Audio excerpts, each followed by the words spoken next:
नमस्कार मित्रांनो, कसे आहात तुम्ही? आणि प्रामुख्याने तुम्हाला सांगू इच्छितो की पहिल्यांदा माझ्या चॅनलवरती मी एक मराठी लँग्वेजमध्ये म्हणजे माझ्या मातृभाषामध्ये हा व्हिडिओ बनवतोय. आणि अगदी व्हिडिओ 3 वर्ष आधी जेव्हा मी यूट्यूबचा प्रवास सुरू केला तेव्हा माझे सुरुवातीचे एपिसोड मराठीमध्येच होते.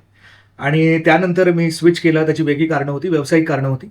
पण आता आजचा पहिला पॉडकास्ट आमच्या चॅनलवरती आम्ही बनवत आहोत मराठीमध्ये. आणि त्याचं कारण प्रामुख्याने असं आहे की आम्ही ज्या व्यवसायात आहोत म्हणजे रिअल इस्टेटचे, आणि तिथे आम्ही थर्ड मुंबईबद्दल माहिती देतो लोकांना, त्याचा व्यवसायही करतो. आणि आम्हाला असं जाणवलं की बहुतेक वेळा जे आपले मराठी बांधव आहेत त्यांच्याकडे पूर्णपणे माहिती पोहोचत नाही. हिंदीमध्ये व्हिडिओ बनवतो आणि त्यामुळे कदाचित थोडाफार काही एक प्रमाणात लोक आहेत ज्यांना हिंदीवर तेवढा कमांड नाही आहे आणि त्यामुळे त्यांना थोडा प्रॉब्लेम होतो. एनिवेज, पण मग आम्ही एक कलेक्टिव्ह डिसिजन घेतला की आपण हा जो पॉडकास्ट आहे हा मराठीमध्ये करूया, जेणेकरून आपले जे मराठी गुंतवणूकदार आहेत त्यांच्याकडे पूर्ण माहिती गेली पाहिजे आणि एक व्हॅलिडेटेड इन्फॉर्मेशन गेली पाहिजे. आणि त्यामुळे आम्ही ज्या व्यवसायात आहोत त्याच्या पूर्णपणे आम्ही ऑनेस्टली काम करतो. ॲटलिस्ट आम्ही जे ड्यू डिलिजन्स आहे, पेपर वर्क आहे, ते सगळं करतोच. पण ग्राहकांना किंवा इन्व्हेस्टर्सला कसं माहीत पडेल त्याच्यावर आज हा पॉडकास्ट आहे. आणि हा पॉडकास्ट असं म्हणजे आम्ही ऑफिसमध्ये जरी बसलो, सूटबूट घालून तर नाही आहोत, कॅज्युअली बसलो. हा एक कॅन्डिड कॉन्व्हर्सेशनवाला पॉडकास्ट असणार आहे, जिथे आम्ही मनसोक्तपणे तुमच्याशी गप्पा मारणार आहोत, ॲक्च्युअल माहिती काय आहे ते देणार आहोत. आणि याच्या पलीकडे म्हणजे हा तर पहिला भाग आहे, याचा दुसरा भाग जो येणार आहे तो इम्पॉर्टंट असणार आहे की कारण की त्या एपिसोडमध्ये आम्ही ॲक्च्युअल ग्राउंडवरती जाऊन तो शूट करणार आहोत. म्हणजे तुम्हाला कळेल की आमची काम करण्याची पद्धत काय आहे आणि तुम्ही ॲज अन इन्व्हेस्टर तुम्ही काय काय चेक केलं पाहिजे, ग्राउंड रियालिटी काय आहे, काय मिसलिडिंग ॲडव्हर्टिजमेंट चालतात, हे सगळं तुम्हाला आम्ही माहितीच्या हिशोबाने तुम्हाला पूर्ण देणार आहोत. तर माझ्यासोबत आहे संतोष. संतोष सोबत मी काम करतोय मागचे 5-6 महिने झाले मला या व्यवसायात येऊन फुल टाईम. पण त्याच्या आधी तुम्ही मला ओळखता, मी यूट्यूबवरतीच व्हिडिओ बनवायचो, माहितीचे व्हिडिओ बनवायचो. पण मला असं वाटलं की ठीक आहे की आपण जर लोकांकडे माहिती पोहोचवतो किंवा लोकांचा पैसा आपल्याकडे येतो आणि ते गुंतवतात, हार्ड अर्न मनी आहे, तर अशा व्यक्तीसोबत काम करावं जेणेकरून लोकांचा पैसा बुडाला नाही पाहिजे. आणि ही आमची अट होती, माझी अट होती काम करायच्या आधी, आणि म्हणून मी संतोष सोबत जॉईन झालो. सो थँक्यू संतोषजी हाय वाणी सर. पॉडकास्टवर येण्यासाठी.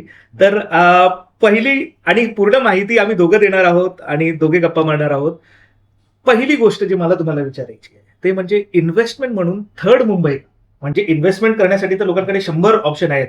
शेअर मार्केट आहे, धोलेरा आहे, 110 जागा असतील महाराष्ट्रामध्ये जिथे कुठेही ते विकत घेऊ शकतात. थर्ड मुंबईमध्ये तर सगळ्यात महत्वाचं त्याचं रिझन हे आहे की ज्या लोकांनी नवी मुंबईची निर्मिती होतावळी जी बघितली राईट, खऱ्या अर्थाने, तर ज्या लोकांनी नवी मुंबईची निर्मिती जी बघितली ना, तर त्या लोकांना थर्ड मुंबई विषय ना एक जिज्ञासा तयार झालेली आहे. कारण त्यावेळी नवी मुंबईचा जो रेट होता, या जी काही डेव्हलपमेंट होती, ज्या लोकांनी बघितली ती आज लाखोमध्ये होती, ती करोडोमध्ये गेली सर.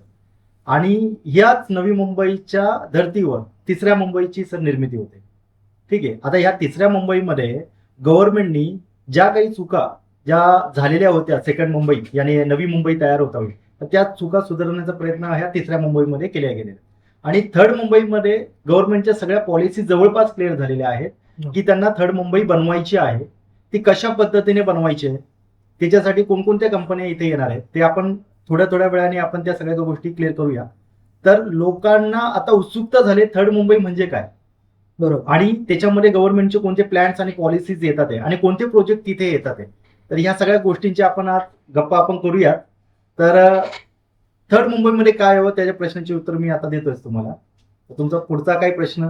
एक सर्वात महत्वाचा प्रश्न जो येतो तो म्हणजे काय आहे ना की आम्ही मराठी न्यूज चॅनल, त्याच्यावरती आधी जाहिराती चालायच्या 2016-15च्या वेळी. बरोबर. तर त्याला ऑलमोस्ट 10 वर्ष ओलांडून गेली. म्हणजे 10 वर्ष लोक ऐकतायत. खोपटा टाउनशिप, आधी खोपटा टाउनशिप म्हणून होता. त्यावेळीपासून काही लोकांनी जमिनी खरेदी त्याच्यामध्ये इन्व्हेस्टमेंट केले. आणि आज 2026 आहे. म्हणजे आता जे इन्व्हेस्टर येतात ते थोडे जागरूक आहेत. बरोबर. ते माहिती काढतात, ते युट्यूबवरती सर्च करतात, जेन्युइन व्हिडिओज पाहतात, ते स्वतःहून जाऊन MMRDAच्या वेबसाईटवरती सुद्धा बघतात. त्याच्यातले काही प्रमाणात, सगळे नाही. आपण कितीही एज्युकेट केलं तरी काय बाय नेचर माणूस थोडा लेझी नाही म्हणू शकत, त्यांची कामं असतात. आता मुंबईमध्ये कुठला माणूस आहे धाकधुकीचं जीवन जगतोय, ट्रेनमध्ये येतोय जातो, रात्री घरी पोहोचेपर्यंत त्याच्यामध्ये ती एनर्जी लेवल वाचत होतं नाही की तो जाऊन लॅपटॉपवरती लॉग इन करेल आणि रिसर्च करेल. बरोबर कितीही आपण प्रयत्न केला तरी ती माहिती पोहोचत नाही. बरोबर. आता विषय असा झाला की 2016 मध्ये ज्यांनी घेतली जमीन त्यांचं काय, 10 वर्ष झाली ओलांडून. बरोबर आहे. तुम्हाला काय वाटतं, म्हणजे 10 वर्ष झाली तरीही काय होत नाहीये, मग आता आम्ही का करावं? जर मी इन्व्हेस्टर म्हणून तुम्हाला प्रश्न विचारला, जर 2016 पासून खोपटा सगळे म्हणताय, तुम्ही स्वतः 10 वर्षापासून या व्यवसायात आतापर्यंत काहीच नाही झालं, मग आता होईल ह्याची काय गॅरंटी? हे बरोबर आहे सर, तुमचा प्रश्न अगदी योग्य आहे आणि हा प्रश्न आहे ना सगळ्यांच्या सामान्य लोकांच्या मनामध्ये हाच प्रश्न आहे. विषय असा होता की 2012 साली ह्या इथे जी उरणमधली जी काय पहिली 32 गावं होती ती खोपटा न्यू टाउनशिप नोटिफाईड एरिया म्हणून डिक्लेरेशन झाली. बरोबर. आणि त्याचा डीपी प्लॅन पण सँक्शन झालेला होता. बरोबर. पण अनफॉर्च्युनेटली काही गोष्टी ज्या गव्हर्नमेंटच्या दप्तरी काही झाल्या असतील तर त्यामुळे त्या काही गोष्टी डिल्या पण झालेल्या आहेत. पण हा प्लॅन 2012 साली सँक्शन झाला होता आणि त्या अनुषंगाने त्यावेळच्या इन्व्हेस्टर लोकांनी इथे जागा घेऊन ठेवलेल्या होत्या. बरोबर. जसं तुम्ही बोलले 2014, 15, 16 साली तर ह्या जागा घेऊन ठेवलेल्या होत्या. पण त्यानंतर काय झालं की हा प्रोजेक्ट थोडासा डिले झाला. पण त्यावेळी 2012, 13, 14, 15, 16 ह्यावेळी जमिनीचे रेट्स त्यावेळी खूप कमी प्रमाणामध्ये होते, अगदी लाखोच्या घरामध्ये होते, जेमते 1 लाख, 1.5 लाख रुपये, 2 लाख रुपये जास्तीत जास्त गुंठे होते. आपण उरण तालुक्याबद्दल, आपण उरण तालुक्याच्या जवळच्या जवळ. यस सर, आपण बरोबर. स्पेशली उरण आणि हा काळ कोणता बोलतोय मी 2012 ते 16च्या दरम्यानचा हा काळ बोलतोय की बरोबर. त्यावेळी त्या जमिनीचे रेट्स खूप कमी होते आणि त्यावेळी जे काही इन्व्हेस्टर होते जे दूरचा विचार करून इन्व्हेस्टमेंट करत होते तर त्या बरोबर. लोकांनी त्यावेळी इन्व्हेस्टमेंट करून ठेवलेल्या होत्या सर. पण आता काय झालं 2026 ला म्हणजे 2026 ला एक MMRD चे एक लँड ऍक्विजिशनचा एक GR आलेला आहे. त्याच्या अगोदर 15/10/2024 ला एक नोटिफिकेशन आलेली होती. बरोबर. त्याच्यामध्ये ते 124 गावं कुठली असणार आहे? ती 124 गाव कोणती असेल त्याचं ना त्यावेळी नोटिफिकेशन आलेली होती. आणि हे मी तुम्हाला MMRD ची लिंक सुद्धा देणार आहे व्हिडिओमध्ये, तुम्ही खाली बघाल तिथे तुम्ही जाऊन स्वतः चेक करा, कारण की असं नाही झालं पाहिजे की आम्ही म्हणतो म्हणून तुम्ही विश्वास करा. मी त्याचा स्निपेट सुद्धा व्हिडिओमध्ये लावेल, तुम्हाला माहित पडेल ते 124 गावं कुठली आहेत, तिथे जाऊन तुम्ही लॉग इन करून चेक करू शकता. बरोबर सर. तर ती नोटिफिकेशन आल्यानंतर सर इकडला जो ग्राहक वर्ग आहे तर तो जागृत झाला की अरे एकदम खोपट्यावरनं MMRD मध्ये कशी काही कन्वर्ट झाली, बरोबर. ही जागा MMRD डायरेक्ट आपल्या ताब्यामध्ये कशी गेली, तर लोक सगळी कन्फ्युजन व्हायला लागली. तर थोडक्यात मी काही गोष्टी क्लिअर करतो. ही संपूर्ण जो उरण तालुका आहे हा स्पेशली पहिला सिडकोर डेव्हलपमेंट करणार होता सर. पण त्यानंतर नैना म्हणून तुम्ही काही कन्सेप्ट एक नाव ऐकलं असेल, तर नैनामध्ये टोटल 272 गावं होती आणि खोपटा न्यू टाउनशिप मध्ये 32 गावं होती. त्यापैकी उरणमधली काही 6 गावं होती आणि बाकीची सगळी पनवेल तालुक्यामधलीच गावं होती नैनाची. पण नैनाची निर्मिती करताना त्याच्यावरती ज्या पद्धतीने काम व्हायला पाहिजे होतं तर त्या पद्धतीने तिथे सर काम झालं नाही. आज तुम्हाला माझे TPS 12 तिथे सँक्शन झालेले आहेत बरोबर. आणि त्यापैकी माझ्यामध्ये TPS 1 आणि 2 वरच ऍक्च्युअल काम चालू झालेलं आहे. हो. पण जेव्हा हा सगळा विषय हँडल करताना गव्हर्नमेंटच्या काही गोष्टी लक्षात आल्या तर त्यांनी काय केलं, सिडकोकडून ही सगळी जी काही 32 गावं ती MMRDच्या अंडर घेतली. तर टोटल ही 32 गावं तर घेतली, त्याच्यामध्ये पेन तालुका पण ऍड केला आणि पनवेलची जास्तीत जास्त 6 ते 7च गावं आहेत ही ज्याच्यामध्ये ऍड केली. अशी टोटल 124 गावं, त्यातली नैनातली काही गावं मिळून ही MMRDच्या अंडर घेऊन 124 गावांची तिसरी मुंबई तयार करण्याचा गव्हर्नमेंटनी प्लॅन तयार केला आणि त्याची नोटिफिकेशन निघाली आणि लँड ऍक्विजिशन 2026 ला त्याचा GRE आलेला आहे. गव्हर्नमेंटच्या वेबसाईटवर सर अवेलेबल आहे, तर तो तुम्ही बघू शकता. बरोबर. मी आपल्या दर्शकांना तेही सांगितलं की GR आलेला आहे, माझी कन्सल्टिंगही चालते, तेव्हा मी लोकांना इन्फॉर्मेशन देतो की बघा भरपूर गोष्टी तुम्हाला मार्केटमध्ये ऐकायला मिळतील, भरपूर वेगवेगळे स्टोरीज मिळतील, पण आपल्याकडे जी माहिती, ऑथेंटिकेटेड माहिती शासनाच्या वेबसाईटवर जी आहे आपण त्यालाच ट्रस्ट केला. राईट. म्हणजे म्हणायला अगदी असं होऊ शकतं की मी 10 इन्फ्लुएन्सरला बोलवलं, ते सोशल मीडिया काम कसं करतं, मी 10 इन्फ्लुएन्सरला बोलवलं, त्यांना सांगितलं की बाबा तुम्ही, आणि मी हे नाही सांगत की इन्फ्लुएन्सर काही करतात, पण जर मला काही अजेंडा चालवायचा असेल, बरोबर, मला अगदी सोपं आहे ना, ते 10 लोकांना बोलवणार, मी पैसे देणार त्यांना आणि बोला ही माहिती आहे, हीच माहिती तुम्ही द्या. बरोबर. म्हणजे असं नाही की ते चुकीची माहिती देतात, कदाचित ती माहिती बरोबर असते, पण त्याचा एक वेगळा अँगल सुद्धा असतो, बरोबर, त्याची दुसरी बाजू सुद्धा असते. ती इन्फॉर्मेशन लोकांपर्यंत पोहोचते का, ते महत्वाचं.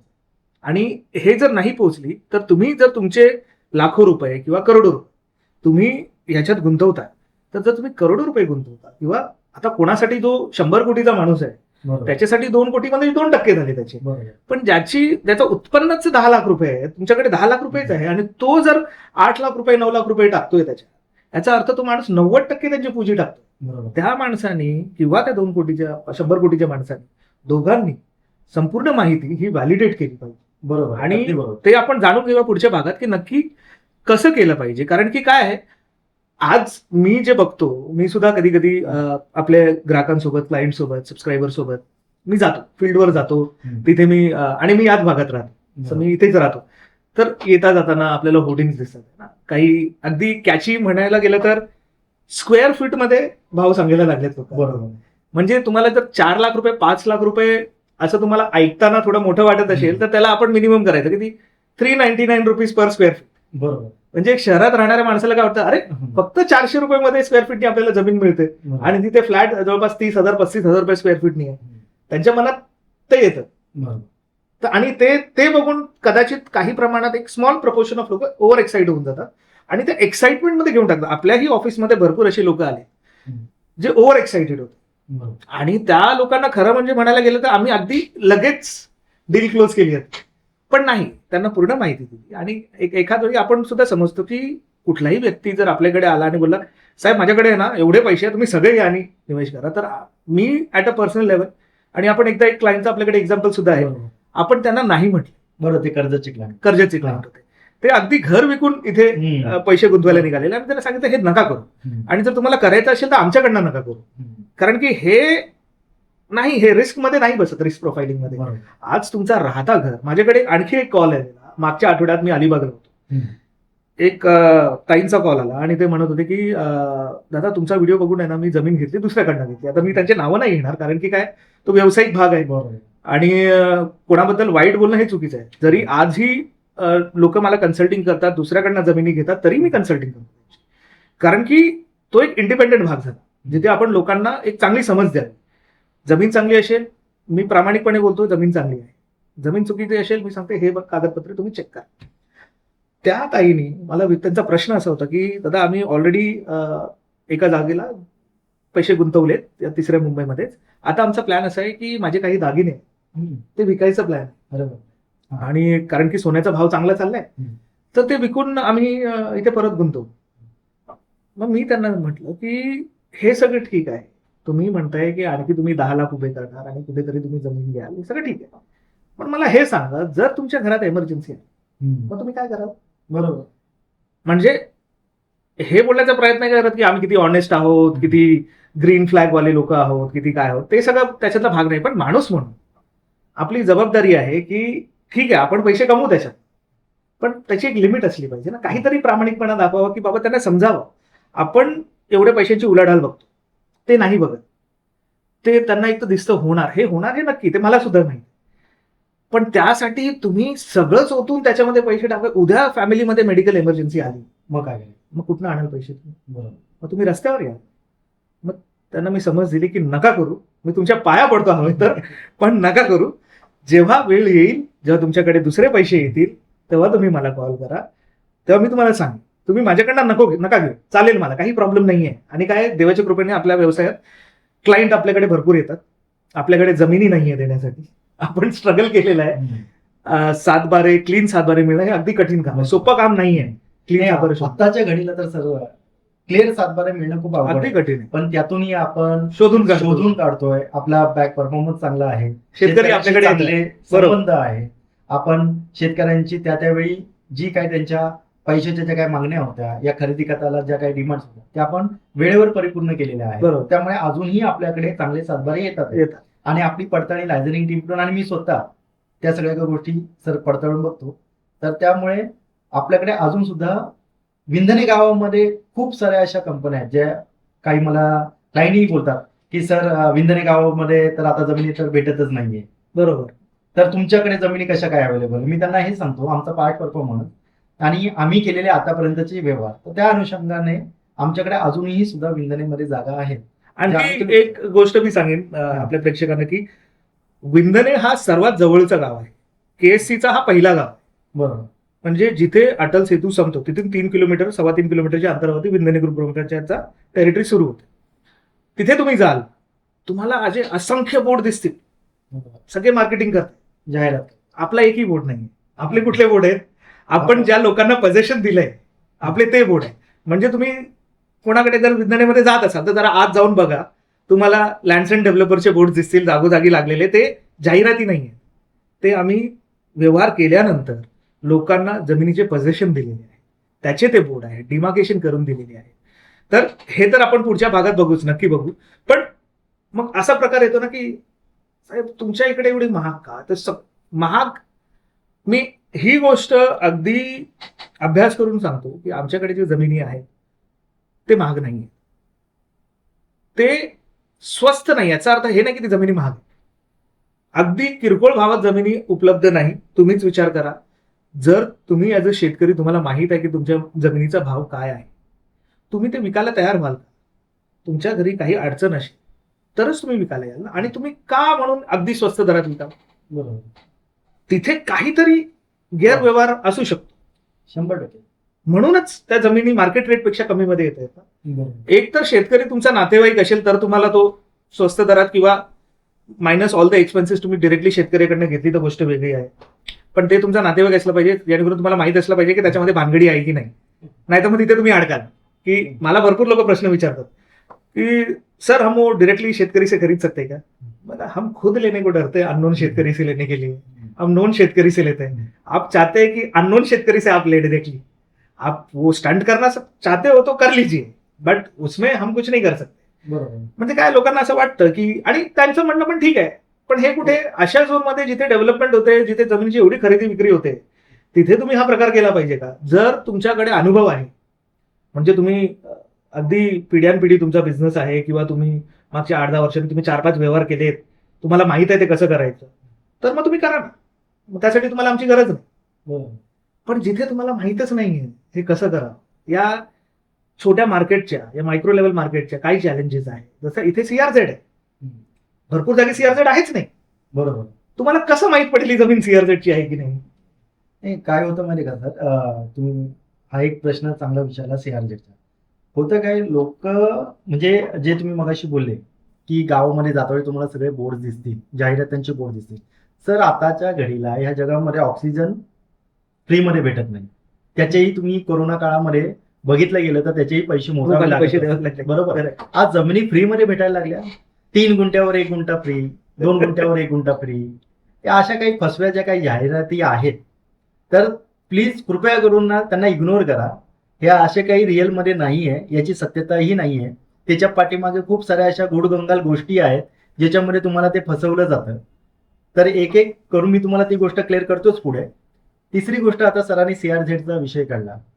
सीआरझेड म्हणजे काय, खूप सामान्य माणसाला एकदम साध्या भाषेमध्ये मी सांगतो. सीआरझेड म्हणजे खाडी किनारीपासून जो काही भाग असतो तिथे मँग्रोव्ज असतात. आपण मराठीमध्ये त्याला कांदळवन बोलतो. बरोबर. तर ते कांदळवन सागरी किनाऱ्यांचं रक्षण करतात. तर गव्हर्नमेंटनी एक बफर झोन ठेवलेला आहे.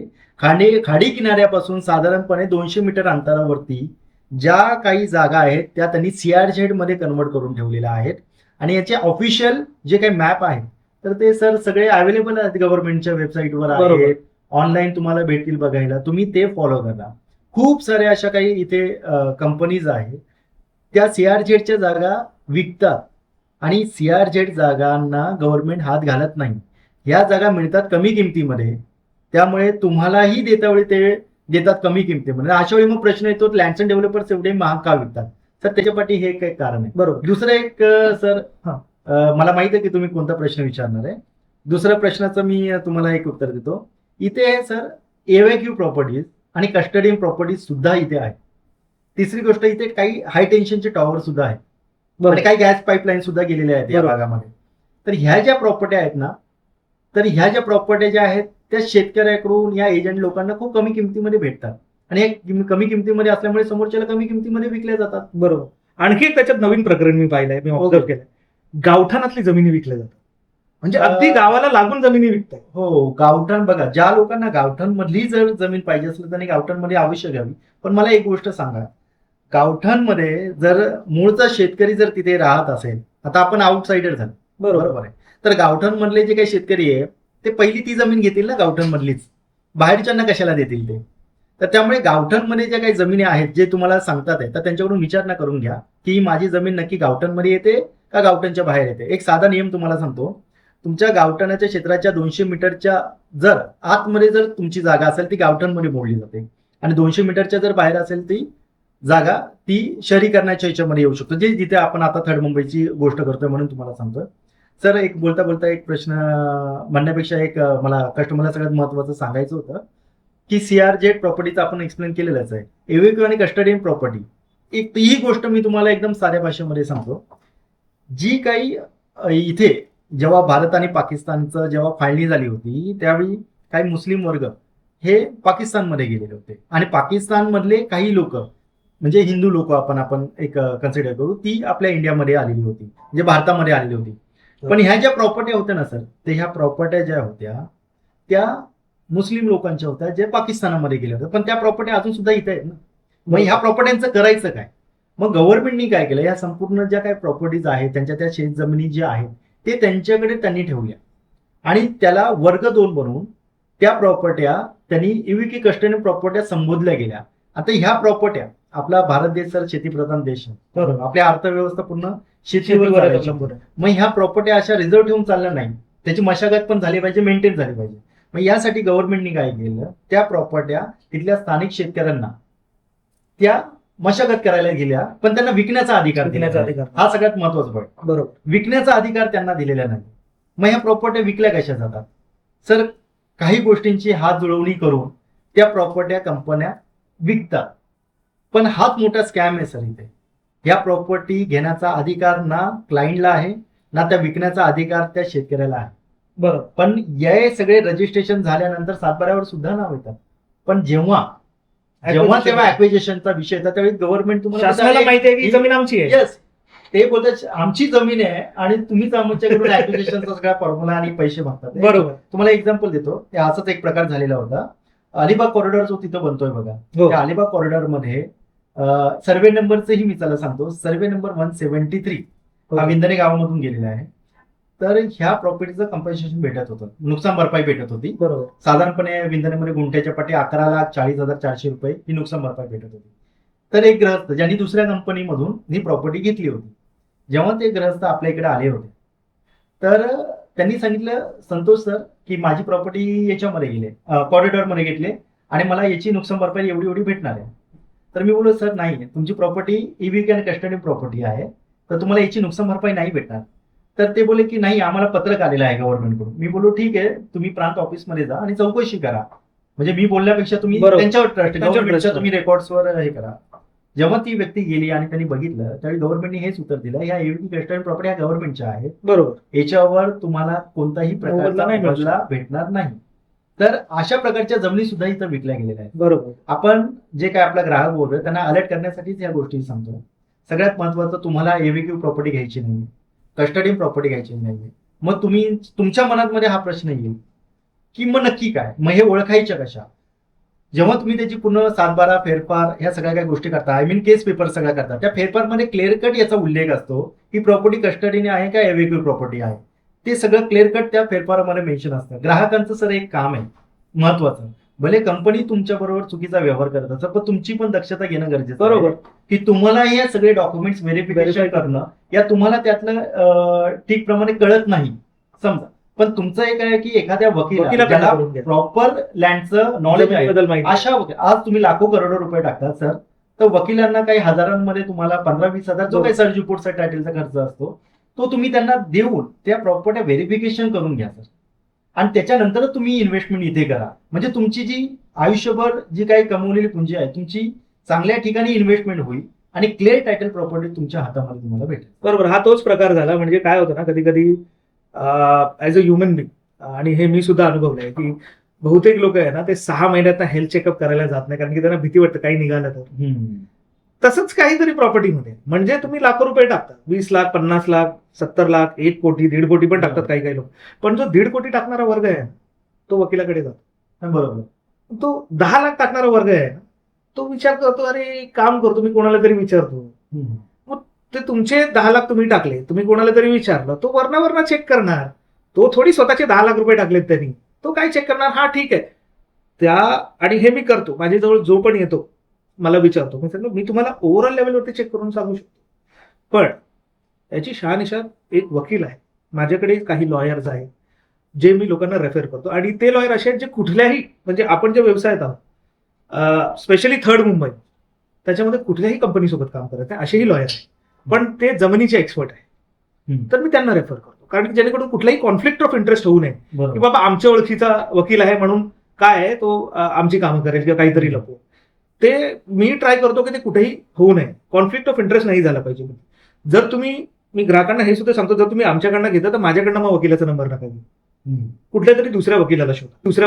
कारण की मग मी माझा वकील जर तुम्हाला दिला, त्याला तर ऑलरेडी माहिती आहे, होऊ शकतं असं होणार आहे याची गॅरंटी नाहीये, पण होऊ शकतं की कुठेतरी तर कॉन्फ्लिक्ट ऑफ इंटरेस्ट येणार. मग तिथे तुम्ही ग्राहक म्हणून तुम्ही तुमचा पैसा टाकता, मग घ्या ना थोडा त्रास, वाचा ना डॉक्युमेंट. बहुतेक लोकांना नाही जमत, ती लिगल लँग्वेज आहे, नाही कळत, मान्य आहे, मग द्या ना कुठल्या तरी वकिलाकडे. काय जात आहे तुमचा, एक 5, 10, 15 हजार रुपये जातील, पण तुमच्या आयुष्यभराची जी कमाई तुम्ही जिथे टाकली, तुम्ही मेंटली फ्री व्हाल ना, स्ट्रेस फ्री, काय चुकीचं नाही होणार.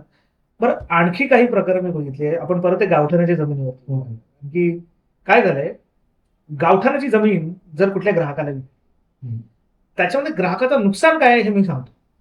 एकतर ती बाउंड्री आहे गावठाणाची, तिथे काय शासनाचं डेव्हलपमेंट नाही होणार, तो गावठाण तो तसंच ठेवणार.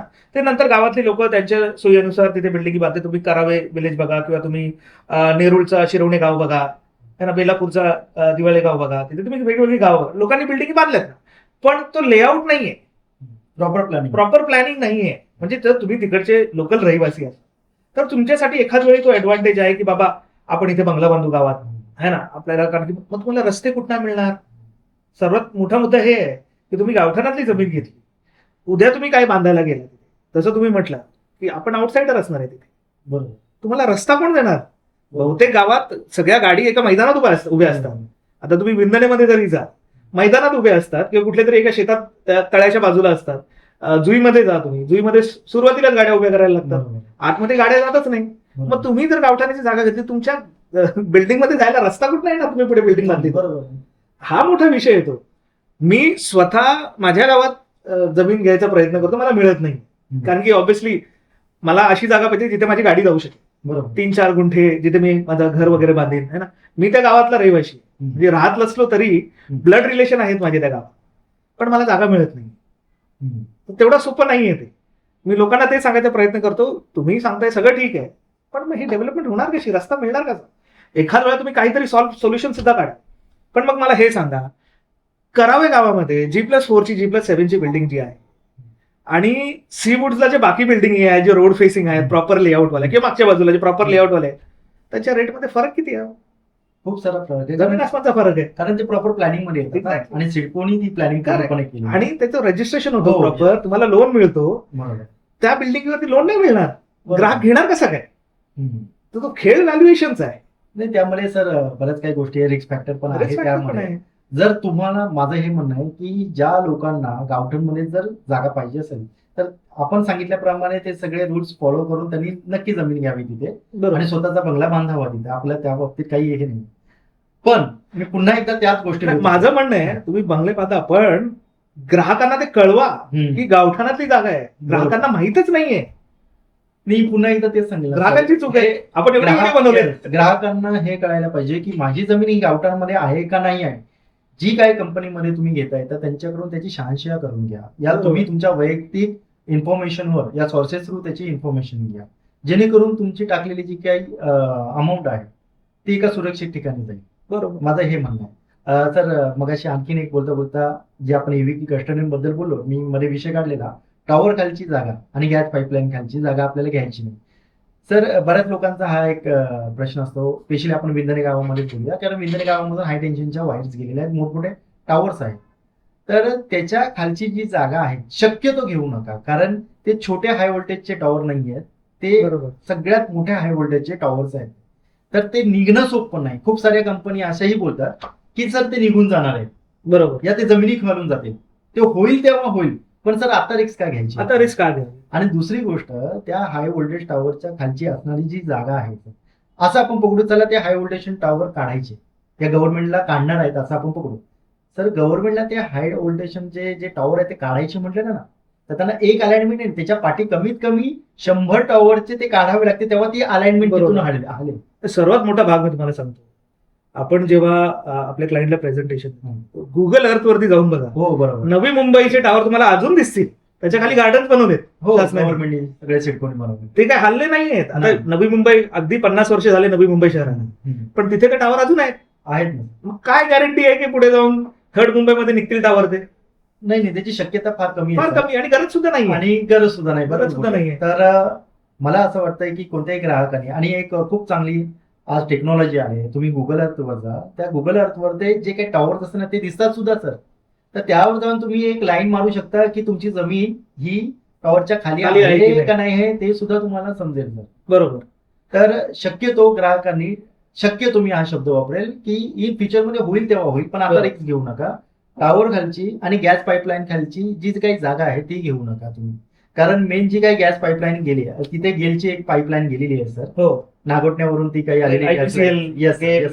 बरोबर. तर साधारणपणे तिथून एक 10 मीटर आणि लेफ्ट अँड राईट साईड 10 मीटरच्या आसपास तिथं कोणतं कंस्ट्रक्शन सर करता येत नाही. बरोबर. आणि जर म्हणायला गेलं की ओळखायची कशी? सर सातबाऱ्यामध्ये लिहिलंय. इतर अधिकारमध्ये ते बरोबर. लिहिलेलं असतं कोणत्या कंपनीची ती पाईपलाईन गेलेली आहे आणि किती क्षेत्रामधून गेलेली आहे ते त्यामध्ये मेन्शन केलं. अशाही सर जागा विकल्या जातात. विकल्या जातात. आणि असे हे, आणि असं म्हटलं गेलं की आम्ही असे प्रकार भरपूर बघितलेत. मी 7 ते 8 पाहिलेत म्हणजे बरोबर. कन्सल्टिंग मध्ये, जेव्हा लोकांनी आणले आणि म्हणलं बाबा तुम्ही हे पाहिलं का, हिटवणी डॅमसाठी स्वीकृत संपादित जागा ते पाहिलेत मी, IPCL चे पाहिलेत, तसे बरेच प्रकरण पाहिलेत. म्हणजे बरोबर. तुम्ही आपण घेताना त्या उजवीकडे काय लिहिलं ते तरी पहा ना. बरोबर. आणि जर तिथे तुम्हाला दिसते की आहे, पण त्याच्याकडनं मग ज्यांच्याकडनं तुम्ही विकत घेता ते तुम्हाला बोलता येत ना की नाही हा काय भागच नाही, मग तुम्ही हे काढून द्या मला. बरोबर आहे. जर हा काय भागच नाही, हा सॉल्व्ह झालाय किंवा इथून आम्ही चुकीने पडलेला, मग ते काढा ना. तिथून बरोबर. काढत सुद्धा नाहीये. बरोबर. मग अशा वेळी जेव्हा तुम्ही त्या जमिनी घ्या, होऊ शकतं की तुम्हाला काहीतरी मिळेल, पण तेवढा चान्स घ्यायला तुम्ही तयार आहेत? एवढे बाजीगर लोक आहेत. म्हणजे मी सांगतो ना, असे बाजीगर लोक आहेत. मी त्यांना सांगतो CRZ मध्ये जातोय, तिथे दिसतंय मला. म्हणजे मी तुम्हाला लिंक देईन खाली. CRZचं ना एक वेबसाईट आहे, महाराष्ट्र शासनाची पण आहे आणि केंद्र शासनाची पण आहे. 2019 चे सर्वे आहेत ते. तर तुम्ही जाल तर तुम्हाला माहित पडेल कुठला मॅनग्रोव्ह मध्ये आहे, कुठला काय आहे वगैरे वगैरे. हे अगदी सोपं आहे, थोडं काम करावं लागतं. म्हणजे ते गावाचे 7 बारे कसे असतात, सर्वे नंबर आहे, म्हणजे गावाची अशी रचना दिसते मॅपमध्ये. तुम्हाला तुमचा सर्वे नंबर शोधायचा आणि त्या सर्वे नंबरवर बघायचं काय आहे. एवढे बाजीगर लोक की नाही वो तो फिर असे भरपूर लोक नाही काय माहिती आहे ते होतं हो, पण बेलापूरला पण आधी खाडी होती ना. बोला होती हो. तुम्ही तेवढे बाजीगर आहात, तुम्हाला आहे गॅरंटी की तुम्हाला मिळणार नाही? ते तर काय आहे, थोडा रिस्क घ्यायला. तर जेवढी रिस्क घ्यायला तुम्ही तयार आहात, म्हणजे मग तुम्ही आमच्याकडे आले पाहिजे होते.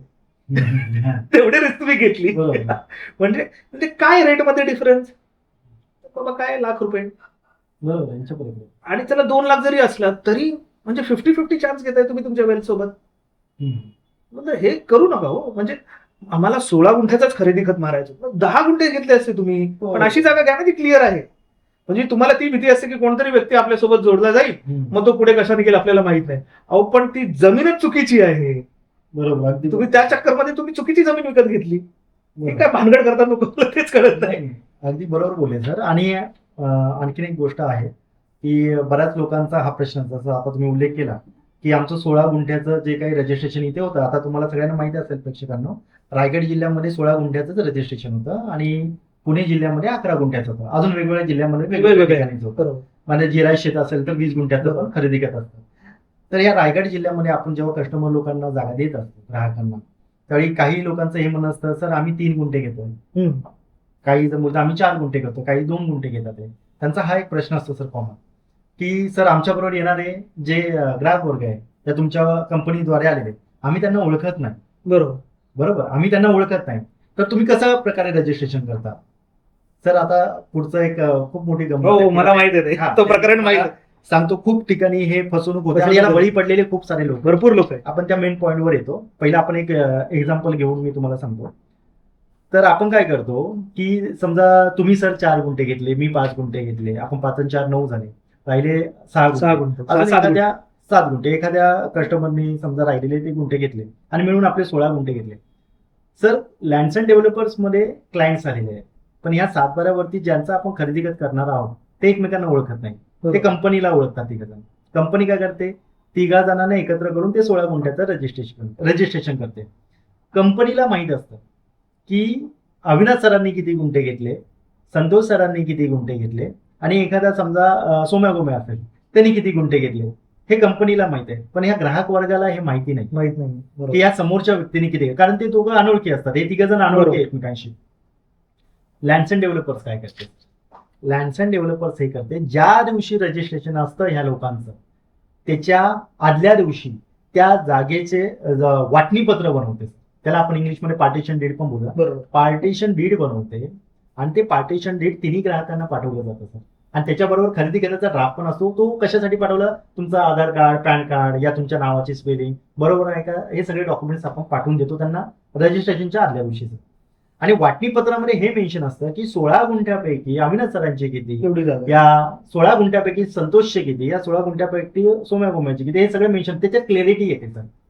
आता सर मेन मुद्द्याला, आता खूप लोकांचं एक जागरूकता असेल म्हणजे हे समजण्यासाठी अविभाज्य हिस्सा हा नक्की काय असतो आणि वाटणीपत्रामध्ये कसं फसवलं जातं, आपण स्टेप बाय स्टेप जाऊ. वाटणीपत्र जसं मी परत सर पुन्हा एकदा त्या विषयावर येतो. सर तुम्हाला आणि मला माहित नाहीये की आपण एकमेकांनी किती गुंठे, कारण आपण अनोळखी आहे.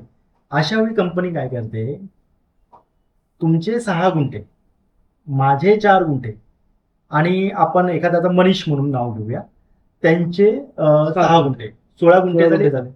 परत एकदा रिपीट करतो मी, माझे 6 गुंठे, तुमचे 4 गुंठे आणि मनीष यांचे 6 गुंठे, असे 16 गुंठे झाले.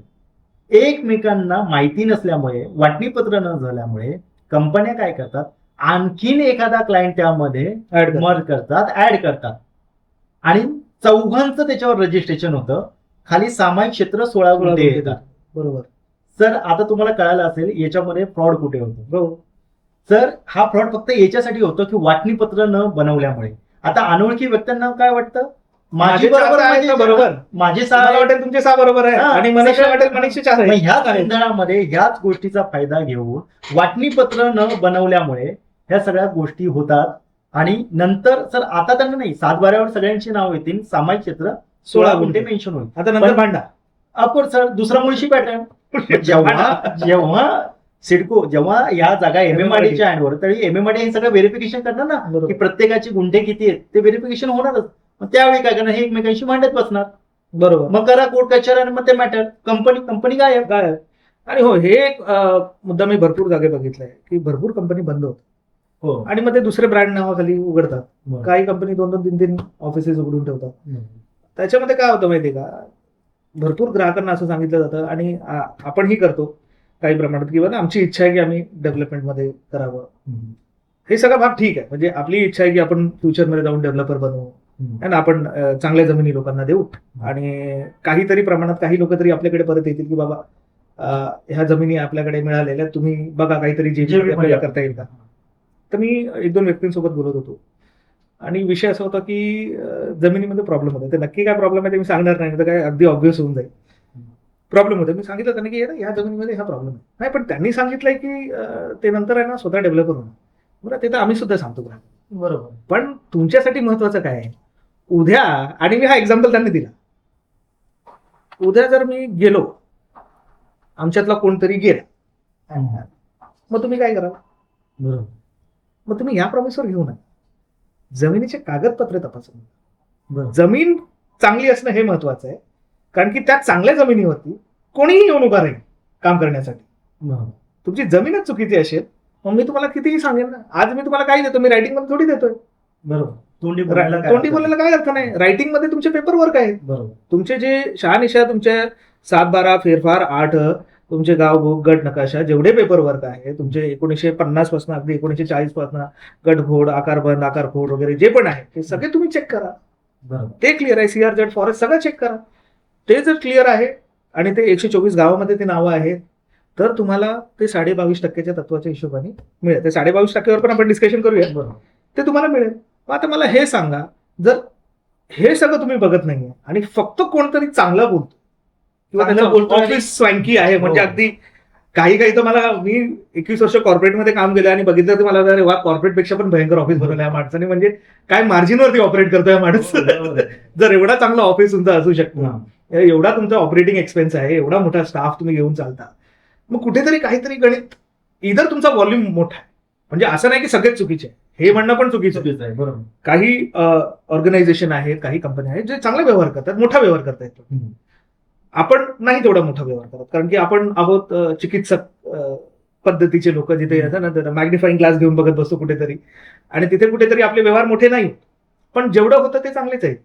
आमचं महत्वाचं काय आहे की जे खावं ते नीट खावं, बरोबर. दुसऱ्याचा ताटातनं खेचून खाऊ नये, ते सर्वात मोठी चूक. म्हणजे अगदी आपण म्हणतो ना देव त्याला देईल, ते भाग मी मानत नाही, पण तुम्हाला चांगली झोप येते का? तर तुम्ही चांगली व्यक्ती असाल किंवा वाईट व्यक्ती, तुम्हाला झोप येत असेल तुम्ही झोपा, काही प्रॉब्लेम नाही, आम्हाला नाही.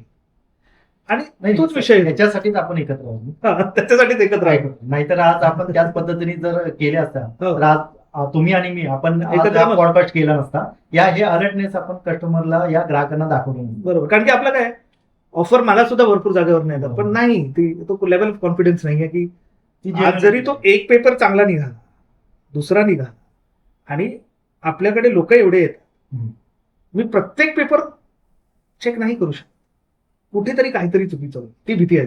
सर तुम्हाला बोलतो एक आठवतं का आपल्याकडे एक याचा विंधनेच्या व्हिएतनामचा एक क्लायंट आलेला होता, तुम्हाला आठवत असेल? फिनलँड नाही, व्हिएतनामचा एक कस्टमर, त्यांच्या मिसेस आणि ते आलेले होते, हायटेड होते बघा, 6 फीट हाईट होते. फिनलँड आय थिंक हा बहुतेक तेच असतील. हा. आपल्याकडे येऊन गेले आणि त्यांना काहीतरी रिक्वायरमेंट 27-28 समथिंग काहीतरी गुंठ्याची होती. ओके. आपल्याकडे येऊन गेले, प्रेझेंटेशन सगळ्या घेऊन गेले. हे सर ग्राहकांना तुम्हाला काही म्हणजे काय खोट्या स्टोऱ्या बनवायच्या या अशातली पद्धत नाहीये. ज्या आहे रिअलिटी सांगतो. तुम्ही कधीतरी आले त्या आम्ही कस्टमरशी तुमची भेट पण करून देऊ शकतो. तर तुम्हाला आठवत असेल ते आल्यानंतर प्रेझेंटेशन घेतलं आणि ते दुसऱ्या कंपनीमध्ये गेले, कारण त्यांना स्वस्तामध्ये भेटत होतं. बरोबर, त्यांच्या मित्राने रेकमेंड Yes, केलेलं. स्वस्तामध्ये भेटत होतं. करेक्ट. आणि नंतर मला त्यांचा फोन झाला, सर प्रेझेंटेशन सगळं झालं की सर तुम्ही काय अपडेट घेतली या काय. मग त्यांनी आपल्याला सांगितलं की मला संतोष दुसऱ्या कंपनीमध्ये एवढ्या स्वस्तामध्ये भेटतात, तर मी त्यांच्याकडे घेतो. मी बोललो ठीक आहे सर, काय हरकत नाही, तुम्ही त्यांच्याकडे घेऊ शकता कारण तुम्हाला कमी किमतीमध्ये भेटतात आहे. बरोबर. तर त्याच व्यक्तीचा मला तुम्हाला आठवत असेल तर 3-4 दिवसांनी परत आपल्याला फोन आलेला हो. होता आणि त्यांनी हे सांगितलं की संतोष एक दोस्त बन के मुझे इतना ही पता है कि मैं जो ले रहा वो सही है कि नहीं. मैंने उनको यही जवाब दिया था. मी त्यांना एवढंच बोललो होते की सर दुसऱ्या कंपनी तुम्हाला काय दिलंय, मी त्यांच्याविषयी वाईट नाही बोलू शकत. काम तुमचं आहे ते क्लिअर करणं, या ती 7/12 तुम्हाला क्लिअर दिलाय का नाही ही तुमची प्राथमिकता आहे, ती सगळी गोष्ट. नाही त्यांनी मला एक शपथ घातली की तुझं आणि माझं रिलेशन एकदम भावासारखं आहे, प्लीज इमोशनल लँग्वेज घेऊन गेले. मग त्यांनी इमोशनल अटॅचमेंट करून मी बोललो की ठीक आहे सर, काय हरकत नाही, तर तुम्ही मला दाखवा 7/12.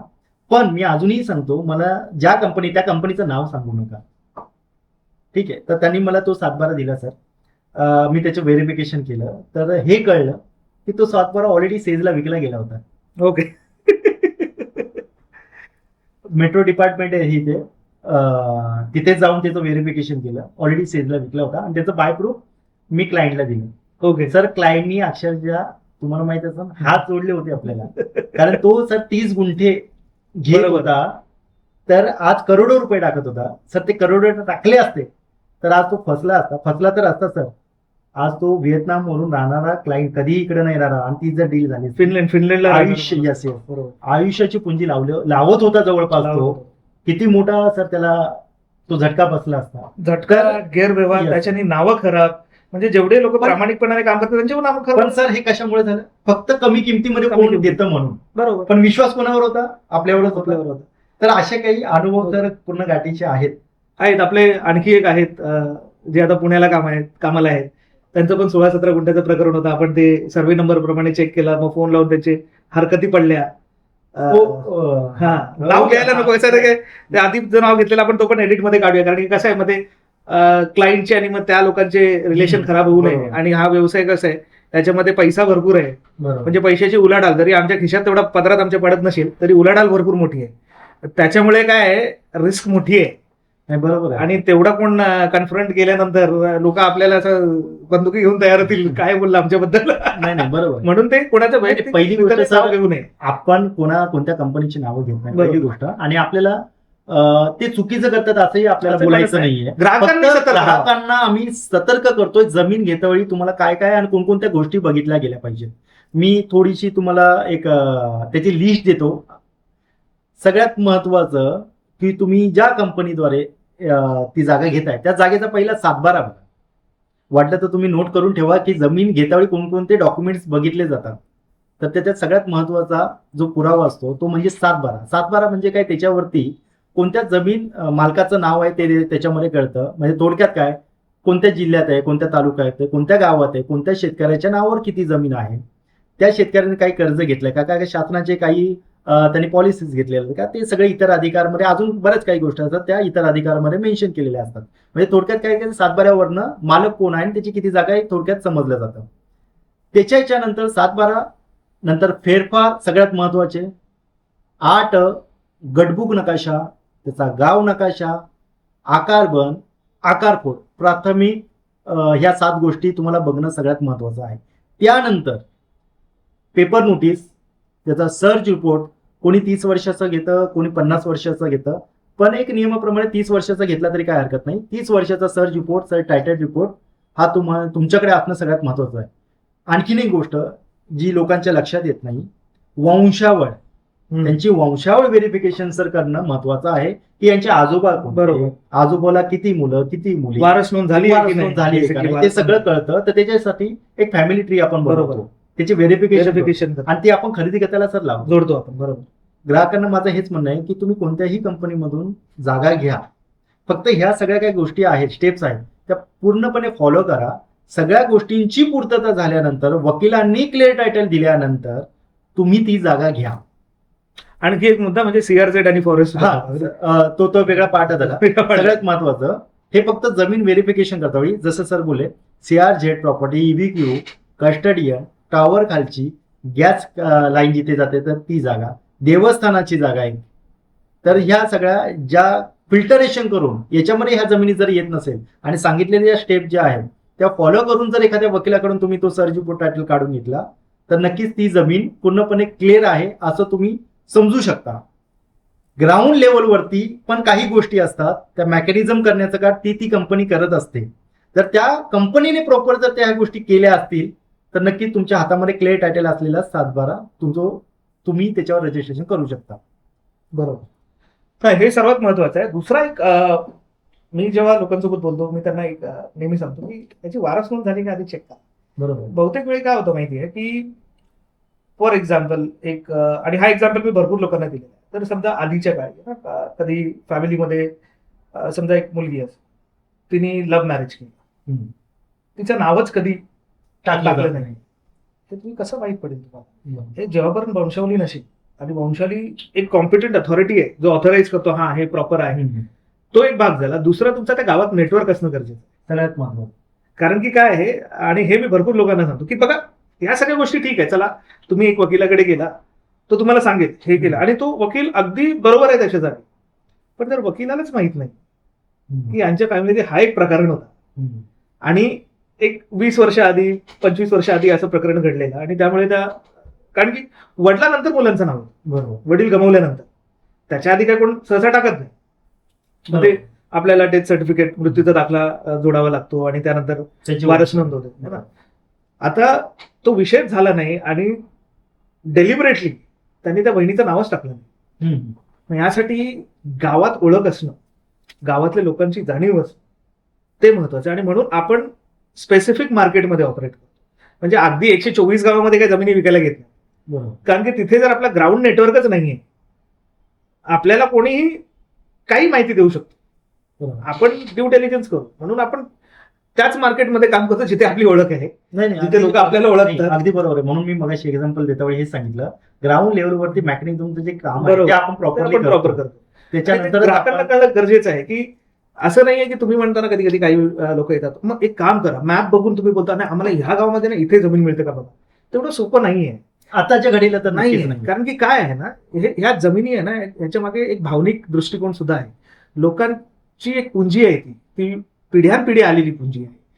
जे विकतायत ते त्यासाठी विकतायत कारण की त्यांना अडचण आहे, आर्थिक अडचण आहे म्हणून लग्न ते कार्य करायचे, लग्न कोणाचं कार्य- शैक्षणिक साठी भरपूर गोष्टी आहेत. काही लोकांना वाटणी करायची आहेत, वाद चालू आहेत, मग त्यांना असं वाटतं की बाबा हे वाद मिटवण्यासाठी सर्वात सोपं आहे की आपण विकून टाकू आणि जे पण आपल्याला पैसे मिळतात ते वाटून टाकू, नाहीतर ते वाद चिंगाळतील. आमची तर असं इच्छा आहे की शेतकऱ्यांनी स्वतःचे वाद स्वतःच मिटवावं. तसं आमच्या फॅमिलीमध्ये पण आहे, म्हणजे आमची तर जमिनी आहे तिकडे, पण नाही मिटत आहे ते वाद. तरी तेवढा बोलण्यासारखं एवढं सोपं नाहीये. म्हणून ग्राहकांसाठी महत्वाचं काय आहे, ती जमीन क्लिअर असणं, पेपरवर्क क्लिअर असणं, ती जमीन क्लिअर असणं, ती झोनमध्ये अशी असणं जिथे CRZ नाहीये, ह्या सगळ्या गोष्टींना महत्वाच्या. हे नका सांगू की यांना मला इथे जमीन बघा, ते शक्य नाही आहे. तर तुम्हाला 10 कंपन्या फिराव्या लागतील, 20 कंपन्या फिराव्या लागतील. कारण की आम्ही हे पण नाही सांगत की सगळ्याकडे आमच्याकडे जे जमिनी आहे ते सगळ्याकडे आहे, तसं नाहीये, त्याच्यात भाग नाहीये. आम्ही आमच्या बोलण्यावर ठाम आहोत की आमच्याकडे स्पेसिफिक मार्केटच्या जमिनी आहेत, आम्ही त्याच जमिनीमध्ये हात टाकतो, सगळ्या जागेवर आम्ही हात टाकत नाही. कारण की ते भेटणं अगदी सोपं आहे. म्हणजे काय, गावातले काही एजंट्सला कॉल केला आणि सांगितलं एक काम कर बाबा, तू दुसऱ्या त्या गावातल्या एजंटला फोन कर आणि ना तिकडनं काहीतरी 7-12 उचल, तो उद्याच्या उद्या ऑफिसला घेऊन येईल. याचा अर्थ हे नाही की ते जमीन विकायला आम्ही तयार आहोत, कारण आपल्याला माहितीच नाही आहे त्या जमिनीबद्दल काही. बरोबर. असं आम्ही आमच्या ऑफिसमध्ये आला, जसं एक प्रकरण घडलेलं, एक सज्जन आलेले आणि त्यांनी सांगितलं एक बोरी बुद्रुक गावामध्ये हा सर्वे नंबर आहे. तर हा सर्वे नंबर आहेच नाही त्या गावामध्ये, याला काय बरोबर. तरी. तर सर्वे नंबर आहेच नाही त्या गावामध्ये, तो मोठी जुई म्हणून. हा तो मोठी जुईमध्ये आहे, तो बोरी बुद्रुक मध्ये नाही आहे. तसे पण प्रकार होतात काही. नाही, असं एकदा झालेलं आहे. पिरकोन मध्ये सर अशी एक गोष्ट झालेली होती. 7-12 आहे पण जमीनच नाहीये. हा ते आहे. ते एक प्रकरण तुम्हाला माहिती आहे, मी सांगितलं असेल तुम्हाला की 7-12 आहे गव्हर्नमेंटच्या दप्तरी, पण जमीनच नाहीये. आमचं सुद्धा आहे, हा. आमचं स्वतःचा एक 7-12 हो. आहे, रानसाई धरणात गेलेला. विकायला मी कोणालाही विकू शकतो तो 7-12. बरोबर, सांगितलेलं तुम्ही. हा, ते एक आपला एक ऑनेस्ट, म्हणजे आपली काय बोलतात, आई वडिलांनी वाढवलं तसं आहे की आपण ते प्रकरण नाही करू शकत. ते मला माहिती आहे, ती जमीन रानसाई धरणाच्या तळात आहे, तिथे माझ्या आजोबांचं नाव दिसतं. पण मला बोलतात बहुतेक लोक, विकून टाकणार काही जाते, कुठली जमीन दाखवू, बाबा मी नाही करू शकत आहे. नाही, बरोबर, मनाला पटत. मी अजिबात नाही करणार आहे. म्हणजे स्वतःला पैसे पाहिजे म्हणून कोणाच्या तरी आर्थिक म्हणजे त्याची बिचाराची कमाई ते टाकावी कुठल्या चुकीच्या जागी, हे मला नाही पटत. नाही, अगदी बरोबर. मग तुम्ही रिक्षा चालवा जर तुम्हाला एवढीच गरज आहे का पैशाची, किंवा दुसरा कुठलाही व्यवसाय करा ना. तुम्ही प्रॉपर्टी डीलर म्हणून का करता हे काम? जमीन आहे, द्या लोकांना चांगली जमीन द्या. लोक 10 लोकांना घेऊन येऊ, तसं आपल्या सोबत होतंय. आपले बहुतेक क्लायंट्स रेफरल थ्रू येतात. काहींना असं वाटतं की बाबा आपले व्हिडिओ बघून हा बाबा हे प्रामाणिक माहिती देतात म्हणून यांच्याकडे जावं. त्याच्यातले काही सगळे घेत नाही, बरोबर. त्याच्यातही कन्व्हर्जन रेशो आहेच ना. कारण की प्रत्येकाने काय म्हणजे विचार केला कोणी बघून की हा बाबा मी घेऊ, उद्या मन चेंज होतात लगेच. आपल्याकडे लोक घेऊन काल मी उद्या येतो, उद्या फॅमिलीला घेऊन येतो, नाही उचलत फोन, फाईन. म्हणजे त्यांच्याबद्दल काही वाईट नाही. आपण पण तेच करतो ना. कधी कधी आपल्याला असं वाटतं की बाबा अरे मस्त फ्लॅट आहे, 1-1.5 कोटीचा आहे, घेऊन टाक. पण नाही, मग घरी गेल्यावर थोडं आपल्याला वाटतं की अरे बाबा 1.5 कोटी एका वेळी कुठे गुंतवणं हे चुकीचं आहे, नाही जमणार आपल्याला. मी जमिनीचे व्यवसायात आहे, मी 10 जागी जमिनी बघतो. कधी कधी कुठली जमीन बघून असं वाटतं ना की आता जाऊन घरातनं पैसे आणतो आणि याला चेक देऊन टाकतो. बरोबर. पण ते गेल्यावरती मन बदलतो, ते ठीक आहे. आणि काही लोक 3 महिन्यांनी परत येतात आपल्याकडे. हो, तुम्ही एक गोष्ट सर बघितली असेल, आपण जेव्हा कस्टमरला अटेंड करतो की आपण ज्या पद्धतीने त्यांना सगळं प्रेझेंटेशन आणि सगळ्या काही गोष्टी लिगली समजून सांगतो, तर त्या गोष्टींवर त्यांचा विश्वास असतो.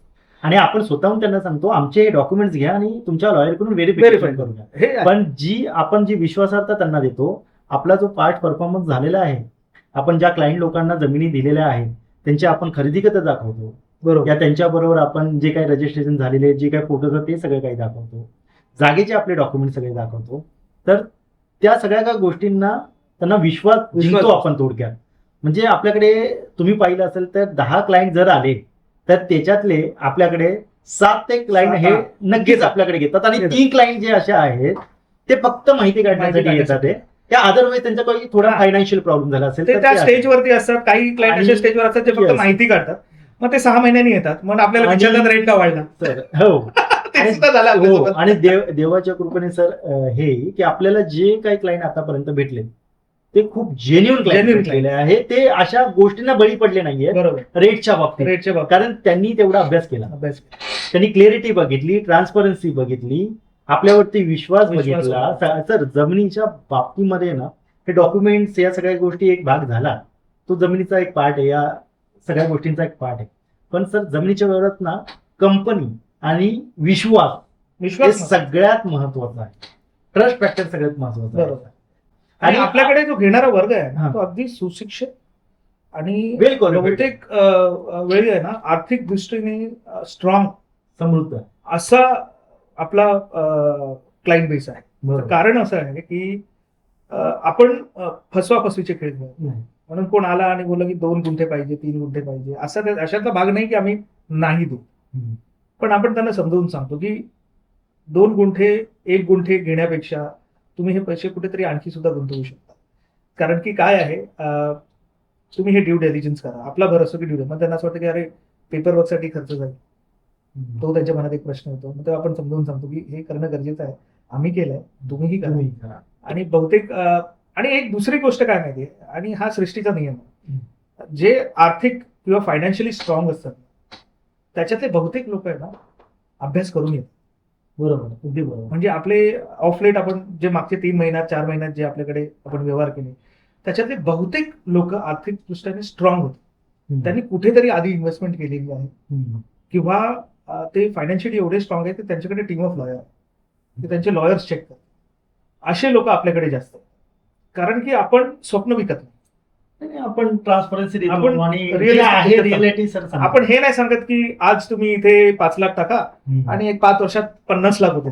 चुकीचं. नाही, हे हम्म. आहेच नाही रिअलिस्टिक. बरोबर. आपण रिअलिस्टिक एक्सपेक्टेशन बोलतो. म्हणून आपले क्लायंट तसे. नाही, त्यातून एक काही कंपन्या असंही बोलतात आहे की तुम्हाला इथे 50% डेव्हलपमेंट प्लॉट भेटेल, हो. 50% गव्हर्नमेंटला जाईल, 2.5चा FSI भेटेल, प्लस तुम्हाला पैसे पण भेटले. हा, हे पैसे ह्या गोष्टींना खूप लोक भाळले. सर, गव्हर्नमेंटकडे एवढे जर पैसे असते तर गव्हर्नमेंटने स्वतः जागा घेऊन ऍक्विजिशन केली असती ना. कशाला तुम्हाला तुमच्या जमिनी ऍक्विजिशन केल्या असत्या? मी आणि आज शक्य नाहीये सर. मध्यंतरी तो व्हिडिओ सुद्धा बनवले ना हा. की 22.5%चं डेव्हलपमेंट कसं आहे ते बघा, बरोबर, 40%चं डेव्हलपमेंट कसं आहे ते बघा. बरोबर. आणि आपण ऍज अ इन्व्हेस्टर काय बघितलं पाहिजे की लोकेशन केवढी स्ट्रॅटेजिक आहे, सगळं त्याच्या बाजूचा जे डेव्हलप झालेला आहे हम्म. तिथे काय भाव आहे आणि तो केवढ्या लवकर डेव्हलप झाला पाहिजे. आणि ही जर जमीन आहे इथे आपण पैसे टाकतो तर याच्या आजूबाजूला काय आहे? हम्म. एअरपोर्ट आहे, अटल सेतू आहे, JNPT पोर्ट आहे, आता अलिबाग विरार कॉरिडॉर चालतो, पागोटे चौकचा कनेक्टर बनतो, कोकण एक्सप्रेस. अगदी कोकण एक्सप्रेस आहे, आपला अगदी तळकोंडापर्यंत तो रस्ता जातो. बरोबर. म्हणजे एवढ्या सगळ्या गोष्टी होणार आहेत तिथे.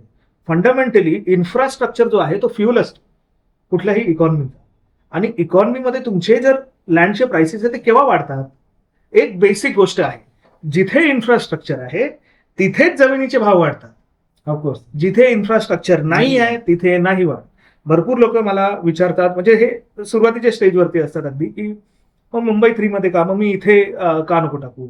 मग मी त्यांना समजवतो की बघा, ऑब्जेक्टिव्ह वेगवेगळे आहेत.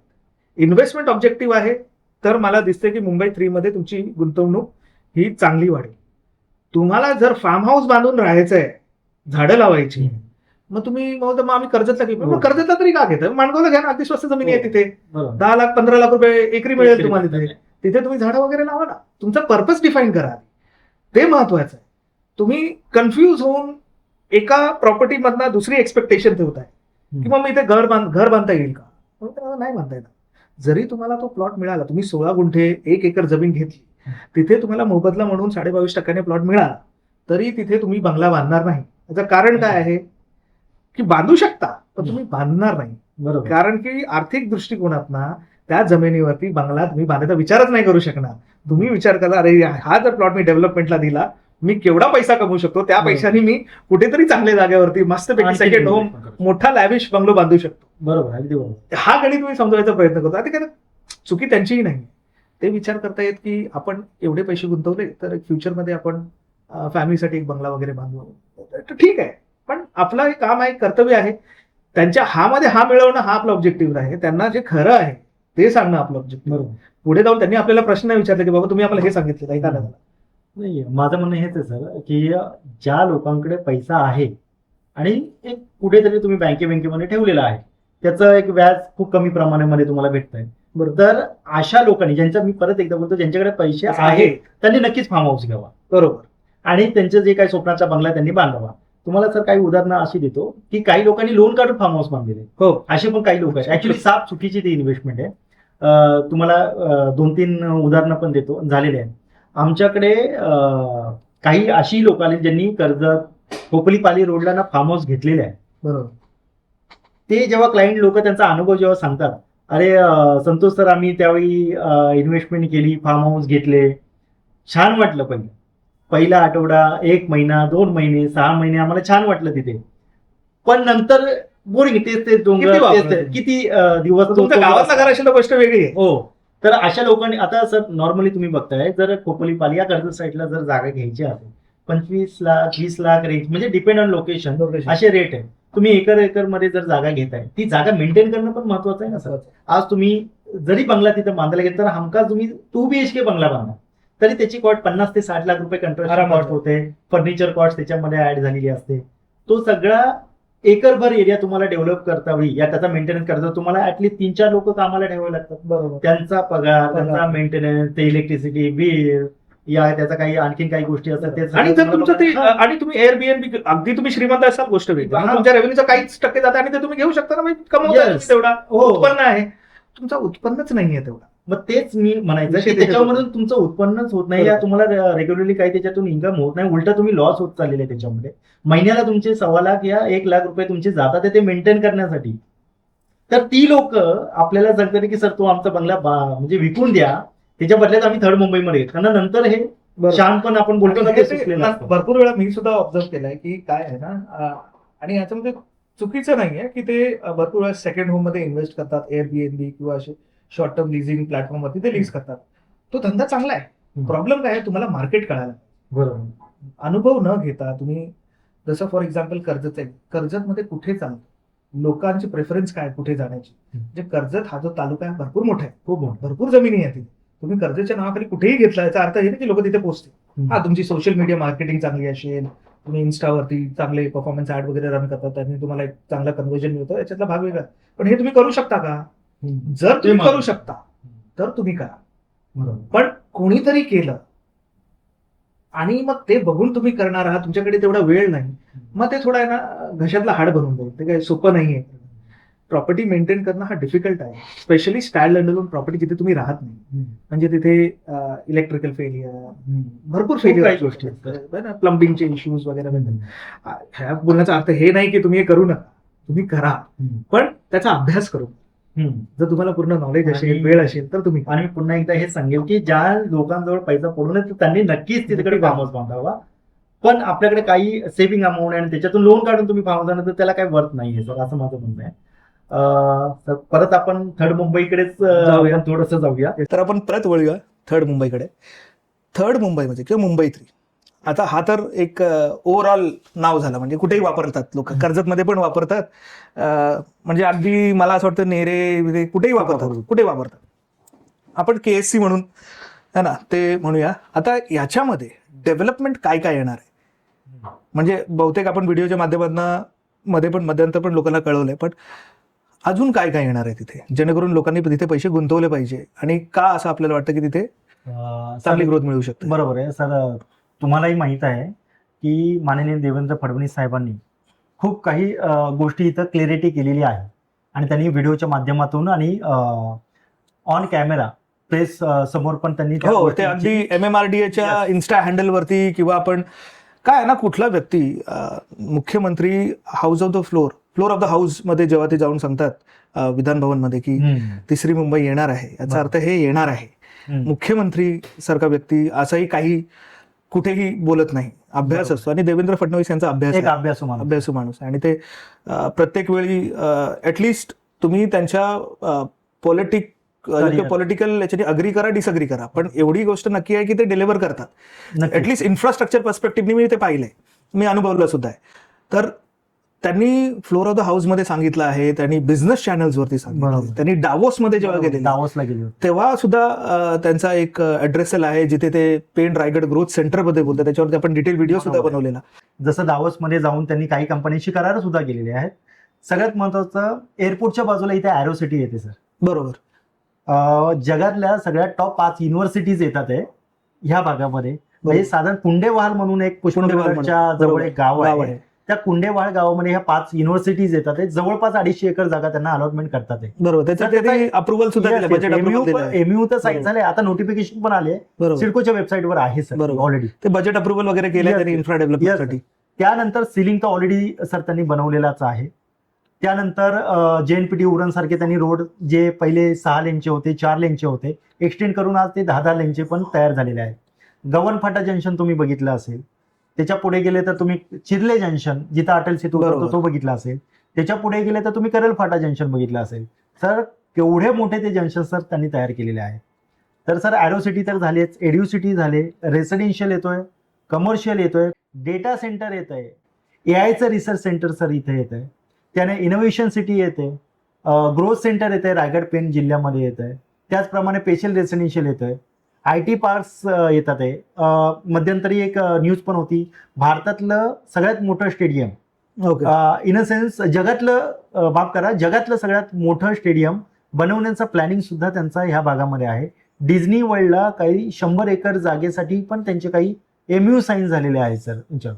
म्हणजे ह्यूज मोठ्या प्रमाणामध्ये इथं गव्हर्नमेंटचे पॉलिसीज येतात आहे आणि इन्फ्रास्ट्रक्चर इथे डेव्हलप होतात आहे. एवढ्या मोठमोठ्या कंपन्या येतात आहे. आय मीन काही कंपन्यांची सर तुम्हाला माहिती असेल की नावं पण त्यांनी घेतलेली आहेत फडणवीस साहेबांनी. हो, ते त्यांच्या MMRDA चा जो हँडल आहे त्याच्यामध्ये जो रायगड पेठचा ग्रोथ सेंटर आहे त्याच्यामध्ये त्यांनी डिस्क्रिप्शन मध्ये ते पूर्ण भरपूर कंपनीची नावं दिली. कंपन्यांची नावही घेतलेली त्याचा आहेत. स्निपेट पण आपण व्हिडिओमध्ये टाकू. हा, आणि एक लॉजिस्टिक पार्क पण तिथे Logistic park पण डिक्लेरेशन झालेलं आहे. त्याचं बजेट सुद्धा अलोकेट झालं, काम सुरू होईल मला काम वाटतं. सुरू होईल आणि कोणत्या कंपन्या तेही डिक्लेरेशन सर बरोबर. झालेलं आहे. आणि अलीकडची एक बातमी आहे, साधारण म्हणजे 10-15 दिवस झाले असतील. व्हिएतनामची एक company sir, win group company, त्यांनी यांच्याबरोबर 5,000 एकर जमिनीसाठी एक MU साईन केलेला आहे गव्हर्नमेंट बरोबर. ऑल ओव्हर आपल्या सरकारने दुबईपेक्षा मोठं शहर त्यांना तयार करायचं आहे ह्या भागामध्ये. त्या अनुषंगाने त्यांनी पावलं टाकलेली आहेत. बरोबर, तर त्याची काही जी गोष्टी आहेत त्या प्रॅक्टिकली दिसतात आहे आपल्याला थर्ड मुंबईसाठी. तर आता प्रश्न फक्त एवढाच येतोय, आपल्या ग्राहकांनी काय करावं, मेन मुद्द्यावर येतो. आपल्या ग्राहकांनी एवढीच एक गोष्ट करावी की तुम्ही कुठेही जागा घेतावी, ज्या काही मी व्हिडिओमध्ये बोलत होत्या काही स्टेप्स आहेत जमीन घ्यायच्या, त्या सगळ्या फॉलो कराव्यात आणि तुम्ही जमीन घ्याव्यात. तर ह्या सगळ्या गोष्टींची पूर्तता लँड्स अँड डेव्हलपर्स करते. लँड्स अँड डेव्हलपरचं एक डिपार्टमेंट आहे, लायझनिंग डिपार्टमेंट. त्या डिपार्टमेंटमधून या सगळ्या गोष्टींचे व्हेरिफिकेशन्स होतात. आता एक महत्त्वाचं, तर आम्ही वकिलांना जेव्हा सर्च रिपोर्ट काढायला देतो त्यावेळी वकिलांना हे सांगत नाही की सर्च रिपोर्ट काढा, आम्ही वकिलांना हे सांगतो की त्यातल्या तुम्ही उणिवा शोधा. अशा प्रकारचं आमचं सगळं काम चालतं आणि 100% सर क्लिअर टायटल 7/12 आपल्या हाताशी आपण देतो आल्यानंतरच प्रार्थना. आपण क्लायंट लोकांना तो वर्ग करतो. त्याची संपूर्ण जबाबदारी ही लँड्स अँड डेव्हलपरची असते. आम्ही तुम्हाला रजिस्ट्रेशन करून दिलं, 7/12 तुमच्या नावावर करून दिला म्हणजे आमचं काम संपलं नाही. आम्ही तुमच्याबरोबर इथून पुढेही आहोत. भविष्यामध्ये आम्हाला या आपल्याला मिळून इथे जेव्हा आपल्याला डेव्हलपमेंट प्लॉट भेटतील त्यावेळी तुम्ही आणि आपण मिळून या इथं JV मध्ये आपण ह्या इथे बिल्डिंग्स कन्स्ट्रक्शन करूया. तर अशा प्रकारचं आमचं हे काम आहे. म्हणून आम्ही डॉक्युमेंटरी कधी चुकत नाही. या डॉक्युमेंटरीमध्ये आम्ही खूप म्हणजे डोळ्यात तेल घालून ते डॉक्युमेंट आम्ही व्हेरिफिकेशन करतो. तेव्हा जाऊन तुम्हाला आम्ही तो 7/12 देतो आणि तुमचे रजिस्ट्रेशन करून देतो. आणखीन एक सर महत्वाचा पॉईंट मला सांगायचा आहे की आपण क्लायंट लोकांकडून कधीच ह्यूज अमाऊंट घेत ह्यूज अमाऊंट नाही घेत आपण. या 80% या 90% या 100% सुद्धा घेत आपण नाही. अगदी किरकोळ 11,000 रुपये घेतो. 11,000 रुपयामध्ये बरोबर. सर फक्त आपण ती बुकिंग अकाउंट टोकन अमाऊंट घेतो. आणि ते पण मी काही क्लायंट सोबत जेव्हा बोलतो ना, हा. 11,000 रुपये, 11,000 रिफंड आहे, पहिला मैं आपको रिफंड करतो. बरोबर आहे सर. तुम्हाला जर वाटतं ना की याच्यामध्ये काहीच प्रॉब्लेम नाही, नो क्वेश्चन्स आस्क्ड, आम्ही तुम्हाला सांगू, तुमच्या वकिलाला दाखवा. तुमच्या वकिलांनी सांगितलं ना हे प्रॉब्लेम आहे, वकिलासोबत आमचा वकील एकदा बोलू द्या. नाही तुम्हाला पटत ना, नाही आपण असा एवढी- विषय झालाच नाहीये, पण घ्या तुमचे आणि 11,000 पण घ्या. आपण एवढी क्लॅरिटी दिलेली की बरोबर. 11,000 रुपये तुम्हाला टोकन अमाऊंट फक्त द्यायचे. रजिस्ट्रेशनच्या दिवशी त्या दिवशी तुम्हाला चेक द्यायचे. ते चेक खरेदी खतामध्ये मेन्शन केलेले असतील आणि ते चेक दुसऱ्या दिवशी टाकले जातात. तर त्या 11,000 वरती तुमचं रजिस्ट्रेशन होत आहे आणि त्या दिवशी 90% द्यायचे, 10% हे तुमचं 7/12 झाल्यानंतर द्यायचे. आणि एकदा तुमचं 7/12 वर नाव आलं त्यानंतर तुम्हाला जमिनीचं डिमार्केशन आणि तुमच्या नावाचा तिथं बोर्ड लावला जातो. तर ह्या पद्धतीने लँड्स अँड डेव्हलपरची काम करण्याची पद्धत आहे. तर आणखी एक गोष्ट जे मी ग्राहकांना किंवा आपल्या दर्शकांना सांगू इच्छितो की काय होतं ना, भरपूर वेळ तुम्हाला ते ऍड्स रन करतात वगैरे है ना, काही परफॉर्मन्स ऍड रन करतात, त्याच्यामध्ये तुम्हाला दाखवलं जातं की 2 लाखात जमिनी 1.9 ते काय आहे ना, एकतर तो जमिनीचा प्रश्न आपण ते बघतच नाही, पण भरपूर वेळ त्याच्यामध्ये ना ओव्हरऑल कॉस्ट ऍड केलेली नसते. त्याच्यामध्ये तुमचे स्टॅम्प ड्युटी, रजिस्ट्रेशन, बाकीचेही खर्च आहे, पेपरवर्कचे खर्च आहे, तुमचे pole marking, demarcation, board Legal लावणं, fees. लिगल फीज हे ऍड केलेली नसते.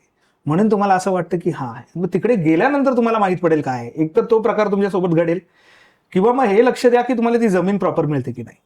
हे दोन्ही गोष्टींवरती तुम्ही लक्ष द्या. परत मी हे सांगतोय, हे सांगत नाहीये की आम्ही या मार्केटमध्ये एकमेव आहोत जे क्लिअर टायटल जमिनी विकतोय. भरपूर असे प्रामाणिकपणाने व्यवसाय करणारे लोक आहेत जे चांगला व्यवसाय करताय, पण असेही आहेत ज्याच्याकडनं नाही होत प्रॉपर व्यवसाय. एक ते कदाचित मुद्दामून करत असतील, किंवा त्यांचे काहीतरी हिडन इंटरेस्ट असतील, किंवा असंही असू शकतो की त्यांना त्यांचं ज्ञान नाहीये, ते नवीन आहेत या व्यवसायामध्ये, त्याच्यामुळे सुद्धा त्यांच्याकडनं चुका होतात. कारण की जसं मी सांगितलं की आम्हाला माहित आहे की हा 7-12 नंबर या गावामध्ये आहेच नाही प्रेझेंट. त्या कंपनीला नाही माहीत, ते कशावरती रिलाय करतात, कोणतरी कोणाला त्यांना माहिती देतो आणि ते विकून टाकतात. असाही प्रकार आहे. म्हणजे आपण तो बेनिफिट त्या कंपनीला देतोय की कदाचित त्यांनी तो होमवर्क करावं.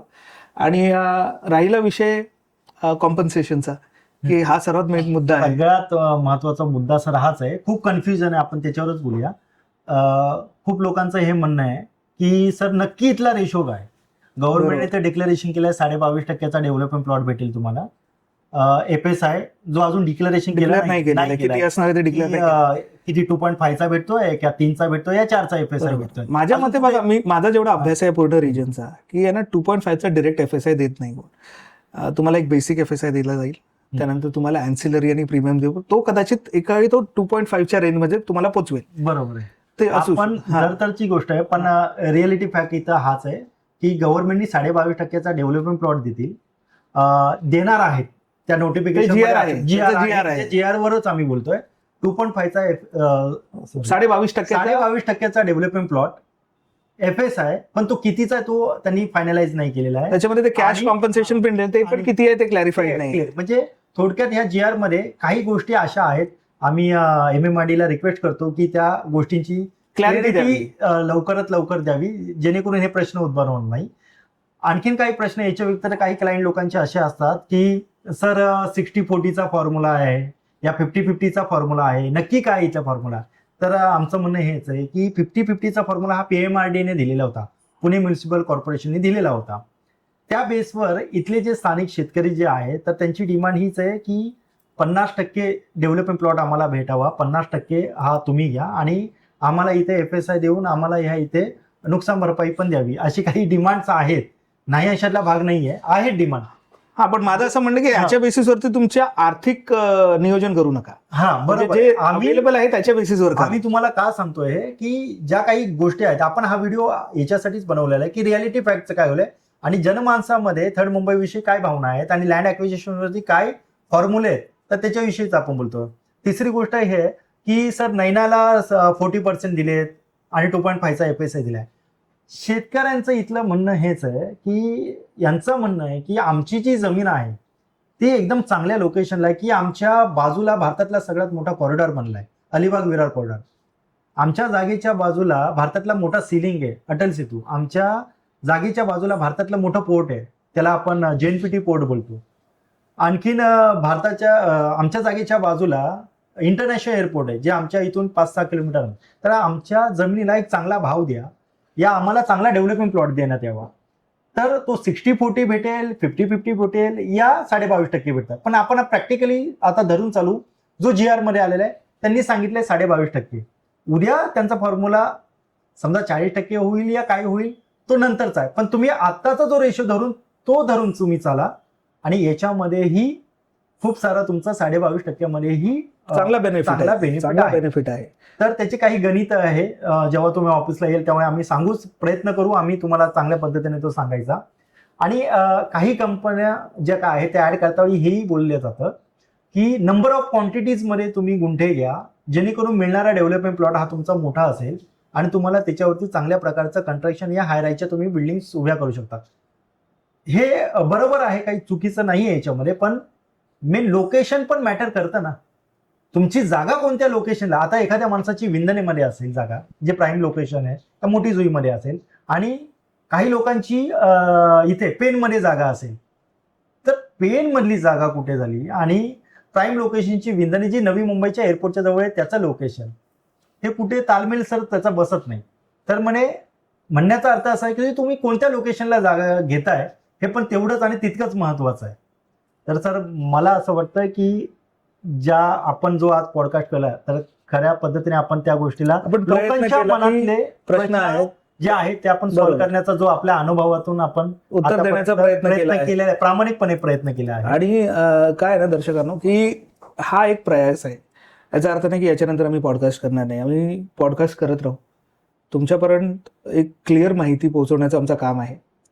आणि ह्याचा जो दुसरा एपिसोड येणार आहे तो ऑन फील्ड असणार आहे. त्या फील्डवरती जाऊन आपण बघणार आहोत की कुठल्या पद्धतीने काम केलं जातं, कुठली जमीन रेड फ्लॅग आहे, कुठली ग्रीन फ्लॅग आहे, बाउंड्रीज वगैरे काय आहेत, आणि वेगवेगळे लोकेशनवरती पण आपण जाऊन समजायचा प्रयत्न करू. डेव्हलपमेंट जे आजूबाजूला होते तेही बघूया, कुठून काय जाणार आहे तेही बघूया, जेणेकरून तुम्हाला एक आहे ना अपडेटेड इन्फॉर्मेशन मिळत राहावी. तुम्ही जर जमीन घेण्याचा प्रयत्न करताय किंवा अशी जमीन शोधताय जी अगदी टायटल क्लिअर नो नॉनसेन्सवाली जमीन तुम्हाला हवी आहे, तर नक्की तुम्ही खाली दिलेल्या नंबरवरती कॉल करा. मग आमचे दोघांचे नंबर दिलेले आहे. तुम्ही आम्हाला कॉल करा, आम्ही तुम्हाला भेटू, 1-on-1 कॉन्व्हर्सेशन करू आणि तुम्हाला पूर्ण इन्फॉर्मेशन याच्या पलीकडे जे आहे तेही देण्याचा प्रयत्न करू. हे बोलून आम्ही हा पॉडकास्ट संपवतोय. वेळ अगदी कमी आहे, पण शेवटी काम हा शास्त्राचा आहे. त्यामुळे एक डेफिनेट टाईमलाईन आपण नाही देऊ शकत, पण एक अप्रॉक्सिमेट टाईमलाईन तुम्हाला नक्की देऊ शकतो. तर तुम्ही या, भेटा, आपण छानपैकी गप्पा मारूया आणि तुम्हाला माहिती करू. हे आमचं आश्वासन आहे तुम्हाला. माझा हा पॉडकास्ट तुम्हाला कसा वाटला, आवडला असेल तर नक्की थम्सअप द्या. चॅनलवर जर तुम्ही नवीन असाल तर सबस्क्राईब नक्की करा, जेणेकरून तुम्हाला ही रिअल इस्टेटची माहिती मिळत राहील. Thank you so much. This is wanderer Patil signing off. Good bye. Thank you.